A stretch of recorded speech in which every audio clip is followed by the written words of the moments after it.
And the teacher was one of these nice psychologists that kept saying, Emily, that's not what we do here. That's not appropriate behavior. Finally, after Emily had pulled somebody's hair, and the teacher turned to her and said, Emily, that's not appropriate. My daughter said, Teacher, why don't you tell her she's wicked?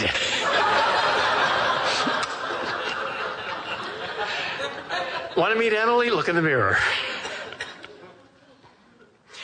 Do you really think it would be great to meet God right now, tonight, in 2 minutes, without any hiding, without any excuses? Wouldn't that be great? If you say yes, then you're either a very great saint or a very great fool. So our only hope is not merely that God exists, and not even merely that we can meet him, but that there's some sort of mediation, some sort of way, some sort of path. But that can happen only if, astonishingly, and there's absolutely no proof of this, God cares about us. Imagine you have an ant farm, and the ants rebel against you. Wouldn't you have to be a little crazy to become an ant and go down into that ant farm and die for those ants in order to save them? Well, the difference between us and an ant is not as great as the difference between us and God. And at the heart of Christianity is the claim that this is the kind of God we've got, a God who is so crazy in love with us that that's what he did. That's our only hope, that the author entered his own story and became one of us. So instead of God just sitting around wondering whether we're going to prove his existence, he takes the initiative, and he's not out there somewhere wondering whether you're going to get to him. He's the very thing that's inspiring you right now at the center of your heart to move towards him. I love Augustine's definition of God. God, he says, is that which is infinitely closer to ourselves than we can ever be to ourselves. I hope I've given you some provocative things to ask questions about. I am always amazed at how patient audiences are to sit through boring lectures. Lectures are always boring, in order to get to the interesting question and answer sessions. Your purgatory is over. Enter heaven. Questions, please. My question is the following. Accepting the whole of the Christian revelation and looking at the writings within the Christian tradition, one of the, perhaps the most disturbing thesis that I've ever seen offered is that of the fewness of the saved. The notion that... That's an easy one to explain. Okay, good, because...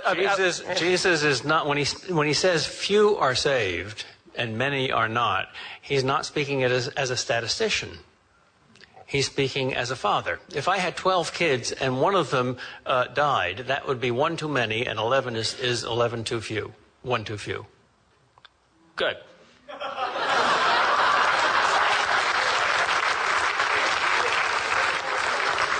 We have no idea what the comparative population statistics of heaven and hell are. We have no idea. Period. Professor, I went to Boston College, but I'm too old to have had you as a teacher. What are some of the profound things you've learned from your students? Wait a minute. This is a metaphysical impossibility. You're younger than I am, and yet you're too old to have had me as a teacher. But, all right. What are the things I've learned from my students? How stupid I am.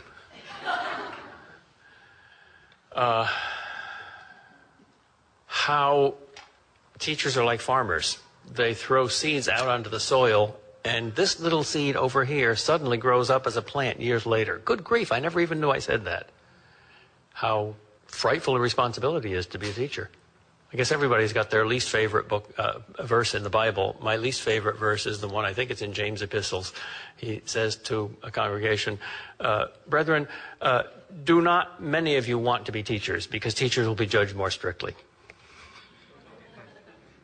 It seems that we've, in some of your arguments, are discounting or disclaiming the fact of Jesus' divinity. Why? Well, I'm just saying, what about the argument of experience? David, Solomon, and William James's variety of religious experience. I'm sure many of us here have had close encounters with God. What about that experience? Or perception? I don't quite understand the question. the argument of perception or experience of God being here with us? I think that's a very probable argument. If people who are wise and trustable in other ways claim to have had experiences of God, we ought to at least listen to them and follow them. Definitely. And even if you don't believe Jesus was divine, you've got to believe that he's a fool to be an atheist. Because there's nobody who made God more central to his whole life. I actually think there are some very interesting objections to each of your points, but I'm not going to get into them since we don't have much time. Take one. Well, actually, I have a more overarching question that I'd like to ask. And that question is that I suppose one of the easiest responses to why the existence of God is not clear to everyone, why we would even have this conversation tonight, is, people's hearts are clouded by sin, they do not truly seek, and so forth. At least in my own experience, and many people I've known, I'm not convinced by that. I think that there are people who are truly seeking, that are truly open, but do not find God to be clearly present at all. So my question would be, why would God hide himself, so to speak? And why not make himself more clear? And more specifically, why faith as the big leap as opposed to love? Why not say, here I am, now choose to love me, as opposed to first decide whether I'm there or not? That's an excellent question. C.S. Lewis wrote a whole book, his best book, I think, in answer to that question. It's a fictional novel called Till We Have Faces. I won't even begin to summarize it. It's a brilliant story. Your question is Bertrand Russell's question. On his deathbed, a preacher came to Russell and said, Bertie, you're going to die in a few days. You're a lifelong atheist. Suppose you find out that there is a God. What would you say to him?